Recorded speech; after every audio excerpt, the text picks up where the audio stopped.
We, in our group, have been trying to understand how genes on chromosome 21 other than APP affect neurodegeneration. That's both because of the clinical differences that we see between people who have Down syndrome when they develop dementia, and also just from a purely genetic point of view, that we know that those genes on chromosome 21 other than APP really profoundly affect neurodevelopment and neuronal function. And I was really curious to understand how they affected neurodegeneration when that happened in people with Down syndrome. So what we did in our most recent paper that was published in Brain last year is I asked a really simple question about whether extra copies of 200 genes on chromosome 21 other than APP, whether having an extra copy of those genes actually affects A-beta accumulation and downstream phenotypes itself.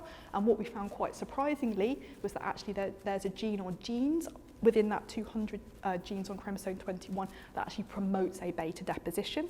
And we've now gone on in some work that's unpublished to kind of map that down and see that we know that it's one of 37 genes on the chromosome, and we're working really hard with collaborators in a kind of a range of projects to understand what's that gene or genes that's causing that increase. So we kind of think it got missed before because everyone assumed it was APP and nothing else. So that's what we're working on in our group. One thing that we're doing in this area at the moment is we're really interested in understanding the gene or genes on chromosome 21 that affects the acceleration of amyloid deposition.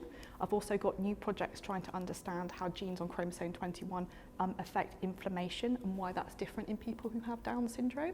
And then we've previously looked at how genes on 21 influence tau, the phosphorylation of tau, and that's something I'm kind of keen to revisit in the future as well. So that's what we're doing at the moment.